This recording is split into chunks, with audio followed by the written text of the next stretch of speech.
Going offshore now. Today we're in Ketchikan.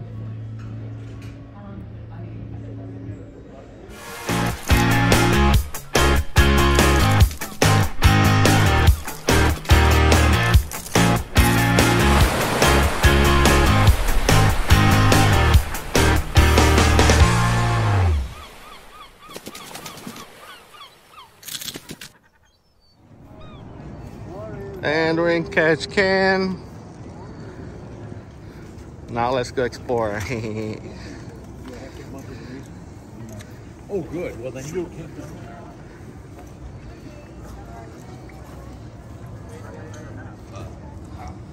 And what do we have planned for today, Rob? Well, what do we have today here in Ketchikan, Rob? Rainforest, Totem Park, and something to do with eagles. Bird sanctuary. Bird sanctuary. That's yeah. Gonna catch the shuttle now. Okay.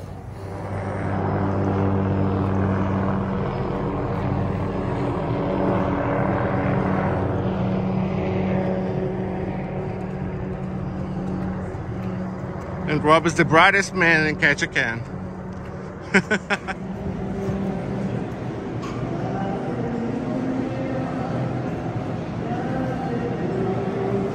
This is at the port, everyone.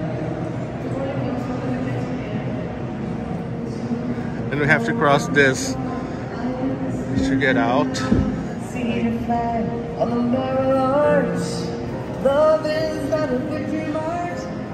There are some souvenirs here.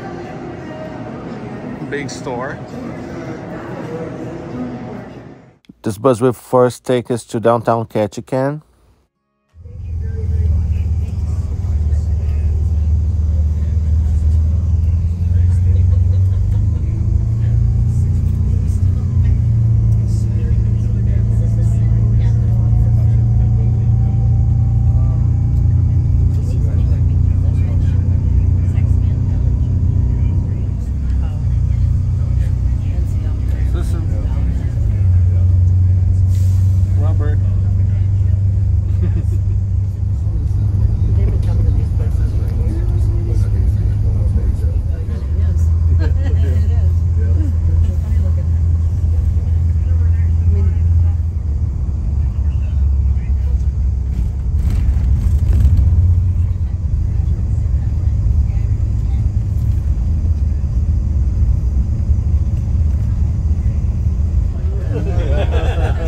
They bought the whole thing. Okay. The liner actually bought the whole area right here in the cove. Oh. Just for their own ships.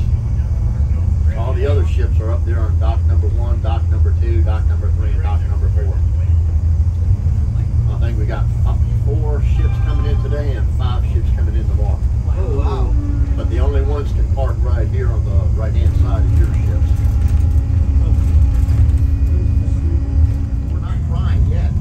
Good, because this is pouring down rain and sleet.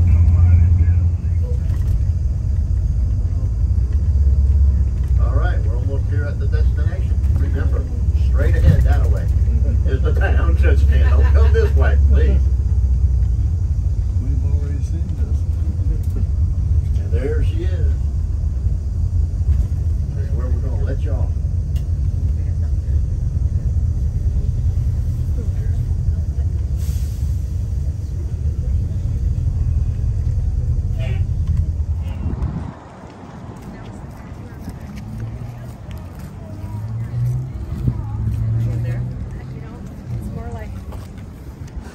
Now we have to walk to the meeting point of the excursion where there's a driver and a van to take us to the Totem Park and Rainforest.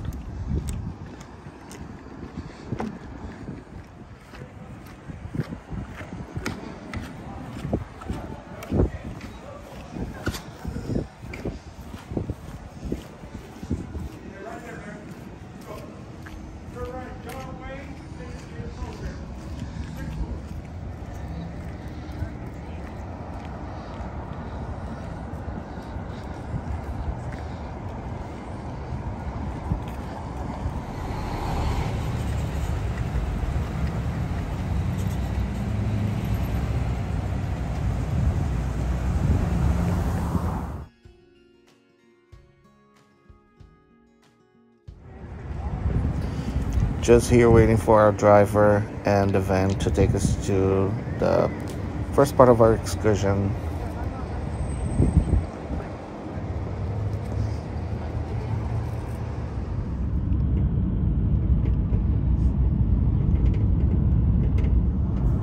We're now on a van heading to the rainforest.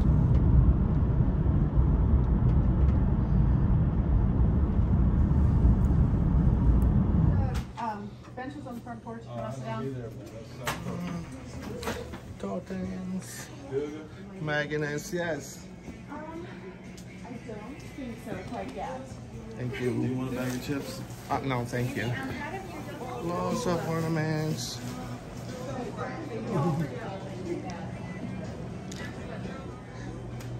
They even have like Lego like animals here from the sanctuary. And I'm in love with this spoon too.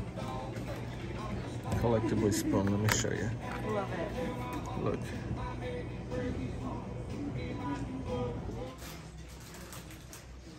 Oh, poor thing. We're gonna hang in here for later until a tour guide comes to take us to the rainforest.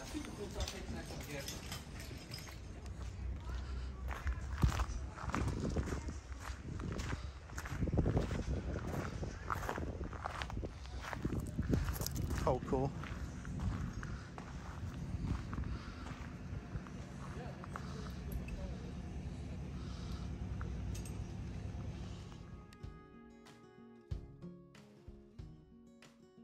Ooh.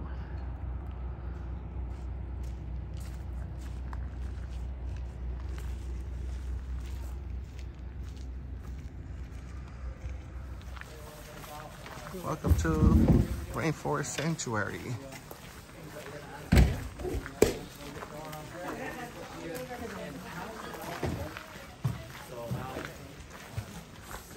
Of y'all will go off with Claire, and the rest of y'all will hang back with me. This here is my fellow guide, Claire. We're going to be splitting you up into half, so about 17 of y'all will be going off with her. The rest of y'all will hang back with me, and we'll head off about 5 minutes later. Get half y'all good, a little bit ahead of us. That way we have a little bit more personal group. You guys help us practice leave no trace. We do have animals out here that depend on those berries and flowers, and we want to leave those for them, and also leaving our rainforest pristine, so that way all the people behind you can enjoy it just as much as you guys are going to enjoy it today. If you, on the note of food, if you guys happen to have any food on you, like maybe you got some stinky cheeses, maybe you snuck a filet mignon off the ship, I am gonna ask that you guys pull that out of your pockets and put that in these totes over here, and we're gonna send that down to the end of the trail, and it'll be put in a locked cabinet waiting for you once we get down there. Besides that, it is about a 3/4 hour-and-a-half trail, so we'll be out there for a little while, and we'll be happy to answer any questions. But like I said, it is that long, so if you guys do need to use the restroom at all, I do encourage you to use the porta potties over here. You will not have another opportunity, so go now or forever hold your peace. I promise my jokes will only get worse, so, you know. No. Yes. Yes. I've been here before. Air Force days, I've been to Isleton and Anchorage and stuff. Gotcha. So this is my third season. I spent a lot of time on the Kenai Peninsula over by like Cooper Landing and Seward. So this is my third season, like I said. This is my favorite place to go so far. I love it. This right over here is going to be the most aggressive incline we're gaining, so it's all downhill from here. I'm a big hiker, and still, I don't know how, but it wins me every single time. I'm like, Jesus, man. All right, everybody, welcome to the Tongass National Rainforest. This is the second largest rainforest in the world and the first largest protected rainforest in the world. It's about 16.7 million acres, so it's about the size of West Virginia. I'm gonna ask you guys to take a big breath in, just so we can recover from that terrible hike. We have about 91% air purity right here in the Tongass, so as you're breathing in, understand that you are getting probably better air quality than you will in the lower 48 almost anywhere. So the first thing I want to point out on our walk here is going to be the nurse log. Right here in the Tongass, just because of the glaciation process about 11,000 years ago, most of our topsoil has been brushed back or like has been kind of removed and pushed around. So anywhere on the island, we really only have about 5 inches to 5 feet of topsoil. So our trees don't have that much space to kind of shoot their roots down. So what happens instead is that we have these nurse logs that are covered in sphagnum mosses. They're fallen logs that do sequester nutrients and moisture. If you guys want to come in here and like kind of touch on this log, you're completely free and welcome to. It has been raining over the past couple of days, so it is pretty moist. Sickening word. So as you can see, we do have quite a few plants growing out of it. Like right over here we have some young Alaskan blueberries, and this tree right over here we have a western hemlock. Like I said, if you guys want to come up here and touch on it, you're more than welcome to. Yeah, exactly. So it's a very fertile ground for young plants to grow from.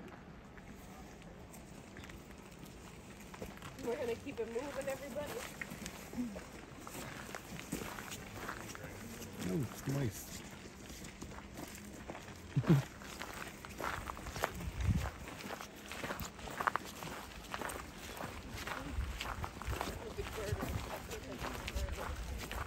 Once we get in the estuary, we're not just seeing right out. It's crazy, man. So we're pretty if you want to file in right over here. Are we seeing this kind of Dalmatian spotted or like cow spotted trees on this side and this side? These are going to be our red all-house skunk cabbage for a reason. So as you can see, these guys have been kind of munched on the top right over here. Like I said, our Sitka black-tailed deer and our black bears actually love biting on these guys. They have an element called, or an ability called thermogenesis, which allows them to heat up their internal body temperatures up until like 70 to almost 90 degrees Fahrenheit. And they're the first plants that kind of break through the spring frost layer. So these are kind of the first, it's like a morning coffee for our bears and for our deer. If we try to eat them, it will be like fiberglass in our mouth, and it will be inviting yourself to a bathroom party. So I don't suggest different, but basically the same plant.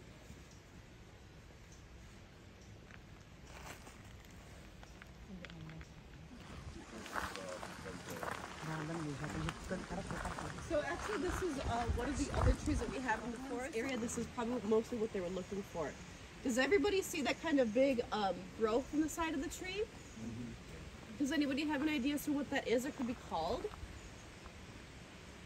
So what we're looking at is a burl. It's called B-U-R-L. If the tree senses any sort of disturbance, such as a parasite, some sort of fungal infection, any sort of like climbing handle type mushrooms that are on this tree right over here. Does anybody have any ideas as to what these are? They're highly widely distributed within the United States, not just native to Alaska. So this is going to be our artist cup. They are a polycarb mushroom, and what's really interesting about these guys is that you can, we're not going to be taking anything out of the forest, as Loki said earlier, but you can kind of break these guys off, and they have a white surface on the bottom of them. You can kind of scratch it off with either like a sharp tool or your fingernail, and it'll leave like a brownish reddish mark. You can use it to create art. I've done it a couple of times. I'm an artist. I like the way that comes out of my mouth, so I'm going to call it a nurse log because that's what it is. If we're looking right over here, we have a little baby western hemlock. I would say this is anywhere between like probably 3 to 8 years old. Really young. See, the nurse log is starting to recede just because it is sequestering all those nutrients and it's gaining them from this one. We have another western hemlock right behind us. As you can see, there's kind of this hole right over here. The nurse log is receding. And it will continue to recede as, you know, time goes on. It's just sucking up all those nutrients. And then we're gonna, I kind of think of them as gushers. We're not gonna be eating this because they're not actually gushers, but that's just kind of what I relate them to. So these guys are interesting because as we are in a rainforest, actually the amount of rainfall we get in the rainforest here is like a touch under twice the required amount to define a rainforest. So I'm gonna pass this back. Does anybody have an idea as to what this kind of cannonball shaped indentation, I suppose, in this stump is? So what they would do when they were logging, and this, like I said, is a western red cedar, so this is a highly desirable tree. They would take kind of a 2x4 with a metal lip on it and just stick it in the end of the tree. and they would step on it and kind of use it as a termination point to cut it off, just because it's... Good luck. That's Luke. You got this. Oops. You're gonna be on YouTube.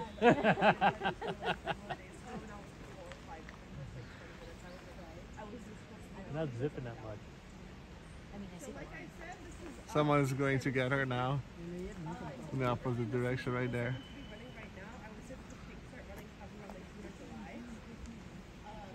Ooh.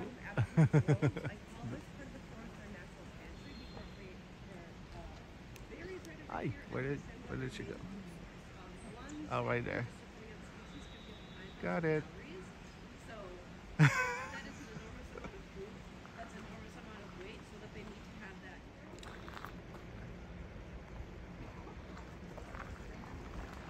And no salmon this time of the year. Big clawed dark ones on that short. The darkest spots on the tree. So like I said, our black bears are very, very good climbers, and what commonly will happen is that a mother bear might kind of put her cubs up in here. I call it her free daycare. Glad I got a laugh out of that one this time. Yes, it's rock. Even overwinter. Wow. So cool. Ranch right over here is another type, and then this guy right over here is a separate type. So what I'm looking at right over here is bacon bark. What are we looking at right over here? Western hemlock. Western hemlock. Western. That's right. That's the western hemlock. This kind of, and then when we get back to the totem park, about 80% of Tlingit totem poles are made out of the western red cedar, and the other 20% is a yellow cedar. And then one other interesting thing I'd like to point out about June here is that she's got these epicormic branches, is what they're called, these kind of branches that come out at this kind of unusual pattern. Do you think that this moss on top of it is hurting her?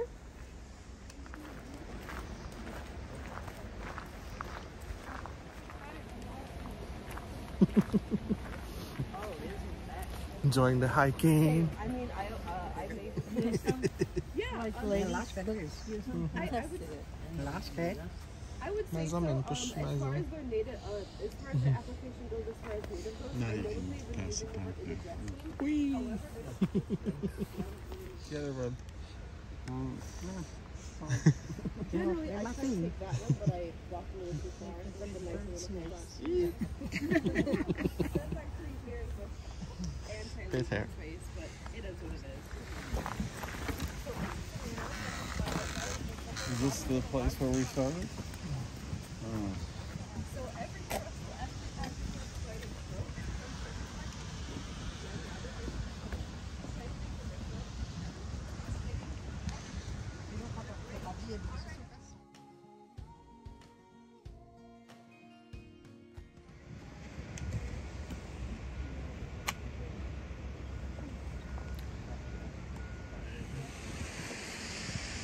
You just have to make it up in your head.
There's an eagle right there.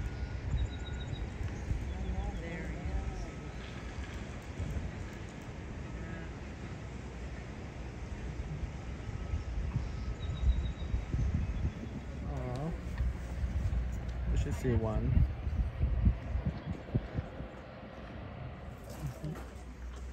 Well, hello everyone, and welcome to the Alaska Raptor Center. We are a nonprofit organization that specializes in the rescue, rehab, and release of wild birds. Here in Ketchikan, we are an educational extension from our main facility, which is located in Sitka, Alaska. In Sitka, Alaska, the Alaska Raptor Center is known to be the only full-service avian hospital in the state of Alaska, as well as one of the largest in North America. So during those harsh winter months, when salmon isn't apparent, as well as other animals running around because they're all hiding from the cold weather, they will actually scavenge on carcass, like moose and such. So while she's on the side of the road scavenging, she saw a car come by and flew out in front of it. So Sitka was hit by a car. And she sustained two major injuries. One being a hole in her right wing about the size of a silver dollar, and the other of her losing her back right toe called a halix, which makes her completely unreleasable right from the get-go. Trees and bushes if she needed to. So she's like up high, just sit. Yeah, she'd be able to glide and such, and she is capable of flying. Like her mews behind us, it's very large. She's able to fly in that mew as well. But typically raptors spend about 80% of their day sitting and eating. But yes, they're all trained to be comfortable with us. I do not suggest you guys trying it in the wild. Us Raptor Center folks are very educated in the learning how to treat the wild animals. There are even times when rescuing, because our main goal is to release back into the wild, that we have to even disguise ourselves just so they don't see that. Like if we're rehabbing an owl, we will put on a full suit and use an owl puppet to feed the owl. So it thinks that it's being fed by an owl and not a human. There are very many steps. That's kind of funny. Yeah. What is he doing right now? Why is he looking? So raptors, of course, raptors have very strong sight sensors. So that's exactly what that is. Yeah, exactly. They can't digest it, so they just. Everybody should continue filing down. Everybody welcome to the Perry Bay Lumber Company historical mill site. We're gonna have an opportunity to mill around in here for a couple minutes. We're gonna have an opportunity to look around in a self-directed manner in a couple minutes here, but before we start doing that, we're gonna have an opportunity to talk to Kevin Clevenger, who is our native totem pole carver. He is of the Tsimshian tribe, and he was actually the apprentice and the nephew of Wayne Hewson, who was a master carver with us for about 16 years until his retirement in 2019. And all these poles you see in the park were actually created by him and his nephew. So we're going to have an opportunity to talk to him. Before we get in there, does anybody have a red cedar allergy? It's pretty strong in there, just Good morning. Good morning. Good morning. What I got here is a 5-foot 9-inch red cedar story pole. This story is the origin of light story, and some people actually even call it Raven steals the sun. The gist of the story is our whole world lived in darkness, and the only time there was a little bit of light is if it was a clear sky and the stars were shining down. It's the only time we had a little bit of light in the world. So Raven got tired of trying to hunt and fish in the dark, and he kind of a lazy guy. He's a thief, known as a trickster. Kept trying to ask fishermen to give him food, and nobody would give him anything. So he came up with this plan to go up to our heavens and steal the box that contained the sun from the sky chief. We call him Wee Samoyget Lahach. There's a big chief in the sky. He was hoarding the sun in a bedwood box. He managed to steal it and released it into the sky. And when he did that, this big north wind blows through. And those fishermen he was talking to actually happened to be frogs. And they named him Tamsum. And so that's what we call him. His name is Tamsum. He got his name from the frogs.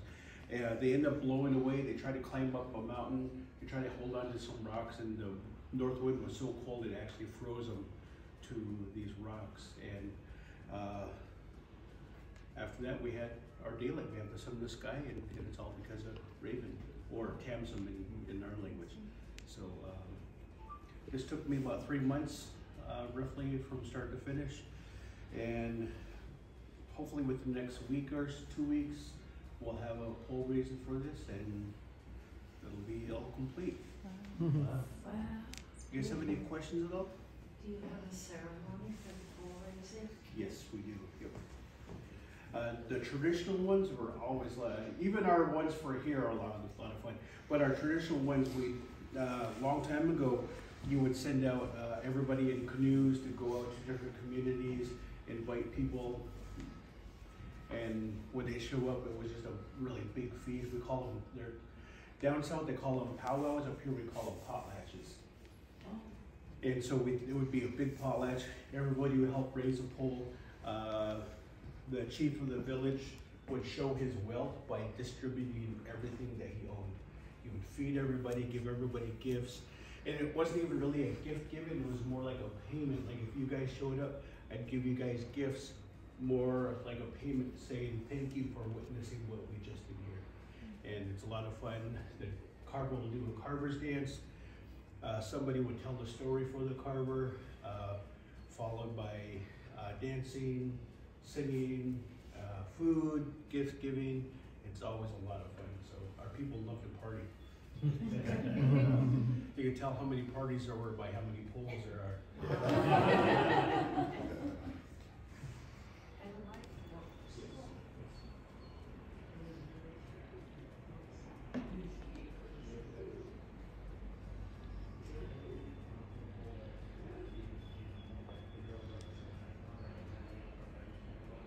How old is the oldest totem around here? You know, I wish I could tell you. I'm not really sure. There's a place downtown called the Totem Heritage Center, and they have a lot of old poles inside there where they're trying to keep them preserved.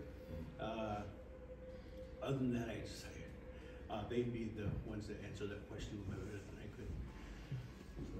could. So I did some research after my previous question, and I found out that there are some totems here in Ketchikan dated from 200 years ago. Wow.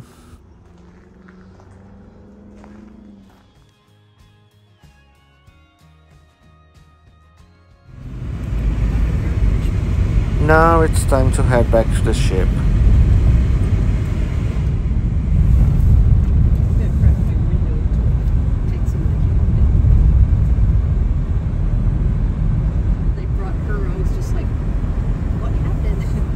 She gets so big. That's huge.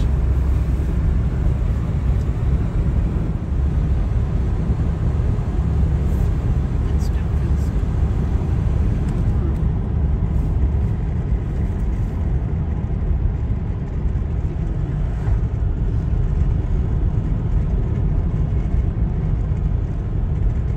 Now, when they made all this a national forest. Well, they have, there's another eagle up there in that tree. They have,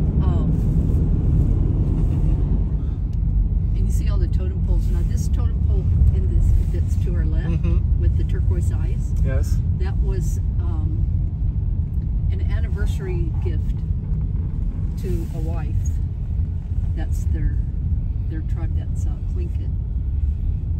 To a wife? That's fancy. Yeah. $30,000 worth of wood standing in your yard. And I'm kind of like, either he was being really naughty or he's a very, very good husband. old park. This used to be the creek emptied out here, and it was a big estuary, and they played baseball right down here where this harbor is now. Oh, that's so cute, that street. School will start schooling pretty soon. So by June we'll have fish out. Okay. A lot of salmon coming. The king. About the time one run is over, the other one of the other species takes over. Yeah, don't go yet, Mr. Cat. Saying no, it says don't walk. The other guy's like, finally they decide to walk in the, of course, in my like term, red. And yeah, that corner probably needed a traffic light. What's awful is people will walk on that curve where you really cannot see. Yeah, see, the Bliss would usually be right there. Okay, you guys. Nobody's coming or going.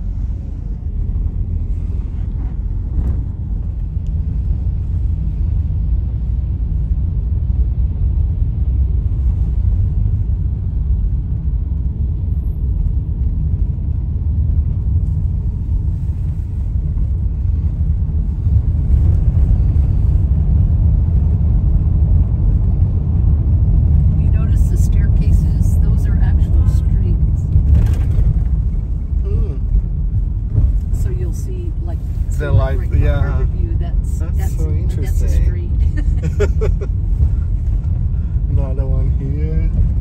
And some of them, they don't have parking up above. So they're having to park down here and wag everything up those staircases to their house. I don't think I'd do too much grocery shopping at one time. If I lived up there. Little just, by little. Like get 2 little bags and like, nope, I'll get more tomorrow. I'm not carrying all that up.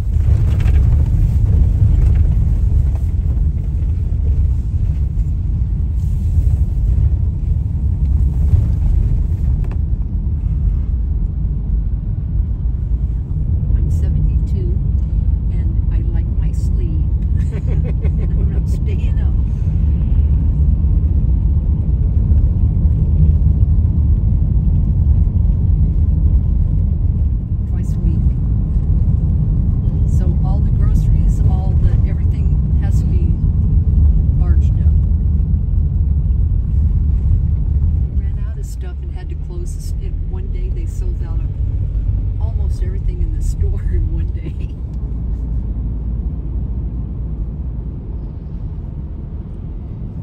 And here's one of the Alaska ferries. It's expensive. But it's not a cruise ship by any. People camp out, you know, they'll bring their tents and camp out.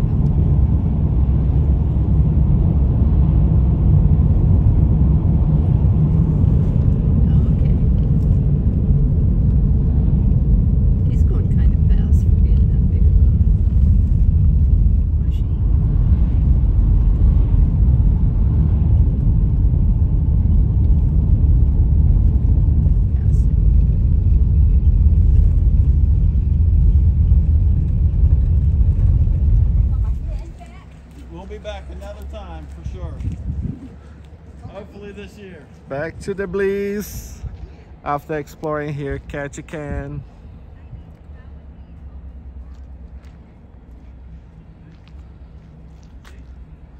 It's so funny the way back to the ship. We gotta go through this wagon here, old train.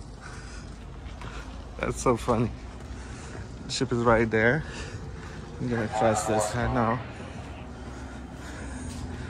And then we go through here to head back to the ship. And this is the huge store that I showed you at the beginning. We had a really good time here in Ketchikan overall, but we're caught by surprise this morning when the excursion changed time without not letting us know. So we were kind of short in time. And we still got to see the rainforest. Some birds, especially the eagle. The eagle was beautiful. Like and big. Up close, it was like amazing. So many eagle nests on the way and back too. That was all awesome. over the city. Yeah. And what else we got to see? So totems. Yes. Totem poles. Yeah. But we were looking forward to seeing some fish, you know, like some salmon and stuff, but they're not swimming right now. So yeah, we couldn't see. We don't have it. We couldn't see more wildlife as we were expecting. You see more on the ship on the plate than you can on the swimming. And we're now back to Bliss.